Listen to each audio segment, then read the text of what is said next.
यार चुपचाप बैठो।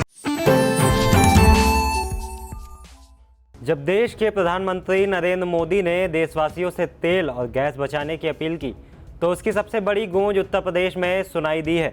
एक तरफ जहां इंसाफ की कुर्सी पर बैठने वाले जजों ने हाथों में हैंडल थामकर एक देश एक संकल्प का नारा बुलंद किया, तो वहीं दूसरी तरफ यूपी सरकार ने ऊर्जा संकट से निपटने के लिए एक ऐसा फरमान जारी कर दिया है जिसने ब्यूरोक्रेसी से लेकर आम गलियारों तक हलचल मचा दी है। नमस्कार, आप देख रहे हैं इंडिया और मैं हूं आपके साथ प्रशांत कुमार। दरअसल यार नज़ारा नवाबों के शहर लखनऊ का है। शुक्रवार की सुबह जब आम दिनों की तरह गाड़ियों का काफिला जिला अदालत की तरफ बढ़ रहा था, तभी सड़कों पर एक अनोखी तस्वीर दिखी। लखनऊ के 70 जज एक साथ एक कतार में बटलर पैलेस से साइकिल चलाकर जिला कोर्ट पहुंचे। उनकी साइकिलों पर लगे पंपलेट चीख चीख कर कह रहे थे, एक देश एक संकल्प, ईंधन बचाओ। पीएम मोदी की अपील का ऐसा असर पहले कभी नहीं देखा गया, जहां न्यायपालिका खुद सड़क पर उतरकर समाज को संदेश दे रही हो। इतना ही नहीं, जजों का कहना है कि हर शनिवार को वह साइकिल से कोर्ट पहुंचेंगे। हालांकि यूपी के राज्य स्तरीय तेल समन्वयक संजय भंडारी का साफ कहना है कि सूबे में पेट्रोल, डीजल और रसोई गैस की कोई कमी नहीं है, पर्याप्त स्टॉक मौजूद है और सप्लाई सामान्य है। उन्होंने जनता से अपील की है कि अफवाहों पर ध्यान न दें और तेल की वजह जमाखोरी से बचें। लेकिन भले ही अधिकारी सब सामान्य होने का दावा कर रहे हों, फिर भी सरकार कोई जोखिम नहीं लेना चाहती।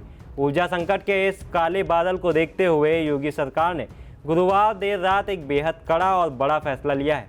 सरकार ने अपने अधिकारियों की गैर ज़रूरी विदेश यात्राओं पर अगले 7 महीनों के लिए पूरी तरह से रोक लगा दी है। इतना ही नहीं, शहरों में गाड़ियों का दबाव कम करने के लिए 5 से 10 किलोमीटर के दायरे में स्पेशल साइकिल ट्रैक बनाने के निर्देश दिए गए हैं। अब 10 साल से पुराने सरकारी वाहनों, जनरेटरों और दफ्तरों की बिजली की बाकायदा कुंडली खंगाली जाएगी। विशेष सचिव प्रवीण कुमार ने साफ कर दिया है कि नगर विकास विभाग की सभी बैठकें अब सिर्फ ऑनलाइन होंगी। जिलों के बीच होने वाले सेमिनार और ट्रेनिंग वीडियो कॉन्फ्रेंसिंग के जरिए ही निपटाए जाएंगे। बताते चले कि पीएम मोदी ने 10 और 11 मई को देश से वर्क फ्रॉम होम बढ़ाने, सोने की खरीदारी रोकने और सीमित ईंधन इस्तेमाल करने की अपील की थी, जिसके बाद यूपी सरकार ने बैक टू बैक कई बड़े फैसले लिए हैं जो अब हर सरकारी दफ्तर का नियम बन चुके हैं। मुख्यमंत्री, मंत्रियों और अफसरों के काफिलों की गाड़ियों को 50% तक घटा दिया गया है। हफ्ते में एक दिन हर बड़े अधिकारी और जनप्रतिनिधि को बस या मेट्रो से सफ़र करना होगा। दफ्तरों में एसी का तापमान 24 डिग्री से 26 डिग्री के बीच ही रहेगा। लिफ्ट और लाइट का इस्तेमाल कम से कम होगा। शाम 7 बजे के बाद अनावश्यक बिजली पूरी तरह बंद रहेगी।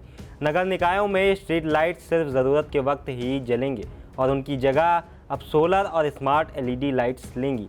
कर्मचारियों के लिए साइकिल से ऑफिस वीक का आयोजन होगा। ग्रीन एनर्जी कचरे और सीवेज से कंप्रेस्ड बायोगैस बनाने के लिए गोवर्धन प्रोजेक्ट को रफ्तार दी जाएगी। दावे कुछ और भी किए जा रहे हैं, लेकिन डीजल पेट्रोल को लेकर इस संदेश के पीछे ज़मीनी हकीकत डराने वाली भी है। यूपी के कुशीनगर, महाराजगंज समेत कई जनपदों में पिछले कई दिनों से पेट्रोल डीजल की भारी किल्लत देखी जा रही है। चिलचिलाती धूप में लोग बड़े बड़े डिब्बे लेकर सुबह से लाइनों में लगे हैं। खेतों में खड़ी फसलें सूखने की कगार पर हैं और किसानों की आंखों में बेबसी है। साफ है कि उत्तर प्रदेश इस समय एक बड़े बदलाव के दौर से गुजर रहा है। एक तरफ जहां सरकारी तंत्र को अपनी फिजूल खर्ची और बिजली ईंधन की खपत कम करने का सख्त टास्क मिला है, वहीं दूसरी तरफ आम जनता को राहत पहुंचाना भी सरकार के लिए बड़ी चुनौती है। देखना होगा जजों की यह साइकिल क्रांति और सरकार के ये 10 कड़े आदेश देश को इस संभावित ऊर्जा संकट से निकालने में कितने मददगार साबित होते हैं। चुनावी समर में आया इंडिया का महासर्वे, विधायकों का रिपोर्ट कार्ड, जनता जनार्दन देगी नंबर, टिकट से पहले भरोसे की बाजी, 5 साल के इम्तिहान का परिणाम, काम या सिर्फ वादों का जंजाल। आप अपने विधायक को फिर देना चाहेंगे एक और मौका। खबर आपकी, नजर हमारी, देखते रहिए आई इंडिया।